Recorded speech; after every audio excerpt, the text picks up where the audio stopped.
எல்லாருக்கும் வணக்கம். நான் Hima Subramanian. Welcome to home cooking Tamil. புதுசாக இன்னொரு சீரீஸில் உங்கள் எல்லாரையும் சந்திக்கிறதுல எனக்கு ரொம்ப சந்தோஷம்.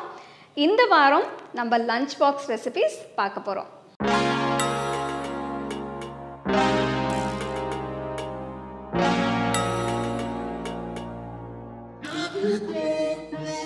நம்ம யூஷுவலாக சப்பாத்தி செய்யும்போது என்ன சைட் டிஷ் செய்யலாம் ரொம்ப யோசிப்போம். ஆனால் இன்றைக்கி ஒரு சைட் டிஷ்ஷே தேவையில்லாத ஒரு சப்பாத்தி ரெசிபி நான் காட்ட போகிறேன்.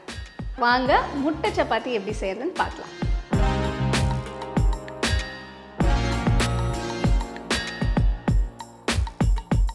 To watch this recipe in English, click on the link given in the description box. உங்களுக்கு இந்த ரெசிபி பிடிச்சிருந்ததுன்னா லைக் பண்ணி ஷேர் பண்ணி ஹோம் குக்கிங் தமிழ் சேனலுக்கு சப்ஸ்கிரைப் பண்ணுங்கள். மறக்காமல் பெல் ஐக்கானை கிளிக் பண்ணுங்கள். முட்டை சப்பாத்தி செய்ய முதல்ல சப்பாத்தி மாவை தயார் பண்ணணும். இதுக்கு ஒரு அகல பாத்திரத்தில் 1.5 கப்பு கோதுமை மாவு, 1/4 டீஸ்பூன் உப்பு போடுங்க. இதில் 1 டீஸ்பூன் எண்ணெய் ஊற்றுறேன். இது ஆப்ஷனல், உங்களுக்கு வேணாம்னா ஊற்ற வேண்டாம். இதில் கொஞ்சம் வெந்நீர் ஊற்றி மிக்ஸ் பண்ணுறேன். கோதுமை மாவில் வெந்நீர் ஊற்றி பிசையறப்போ சப்பாத்தி நல்லா சாஃப்டாக வரும். தேவையான அளவு தண்ணியை ஊற்றி மாவு நல்லா சாஃப்டாக வர வரைக்கும் பிசைங்க. மாவு 5 நிமிஷத்துக்கு பிசைங்க.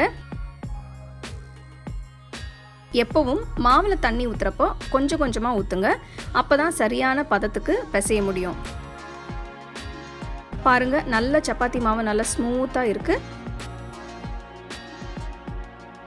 இதை 10 நிமிஷத்துக்கு மூடி வச்சிருங்க. மாவு சின்ன உருண்டைகளா பிரிச்சிருங்க.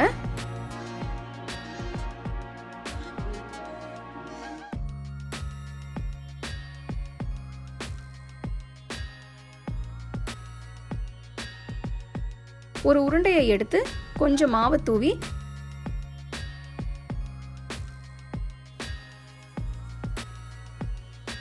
தேய்ச்சி வச்சிருங்க.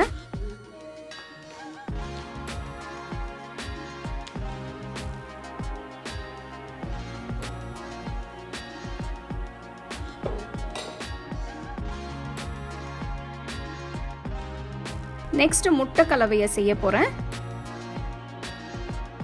நீங்க எத்தனை சப்பாத்தி செய்றீங்களோ அதுக்கு ஏத்த அளவு முட்டை எடுத்துக்கோங்க.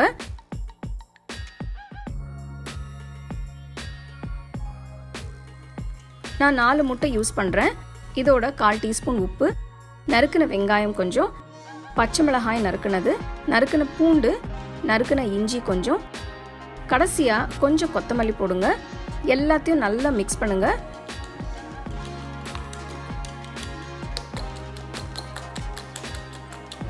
முட்டை கலவை ரெடி. தவா சூடு பண்ணுங்க. இதுல செஞ்ச சப்பாத்தியை போடுங்க.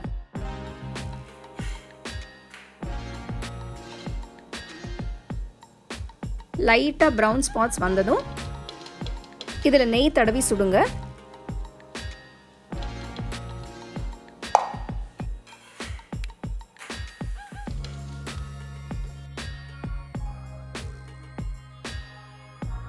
சப்பாத்தி வெந்துருச்சு, எடுத்து வச்சிருங்க.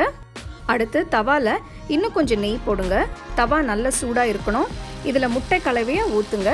நான் 1/4 கப் அளவு ஊத்துறேன். இது மேல சப்பாத்தி வைங்க. லைட்டா அழுத்துங்க.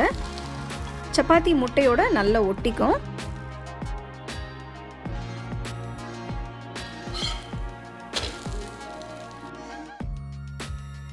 ஷேப் பத்தி கவலைப்படாதீங்க, எப்படியும் நம்ம சாப்பிட தான் போறோம். இந்த முட்டை சப்பாத்திக்கு சைட் டிஷ் எதுவும் தேவையில்லை, அப்படியே சாப்பிடலாம். ரொம்ப பிரமாதமா இருக்கும்.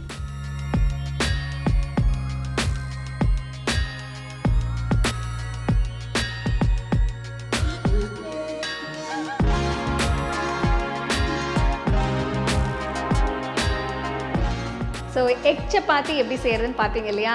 இது ரொம்ப குயிக்காக ரொம்ப ஈஸியாக செய்யலாம். குழந்தைங்களுக்கு கூட ரொம்ப பிடிக்கும். ஸோ கண்டிப்பாக இந்த ரெசிபி நீங்கள் ட்ரை பண்ணி ருசிச்சு சாப்பிடுங்க. You can get a copy of our first edition of the home cooking book on 21 Frames.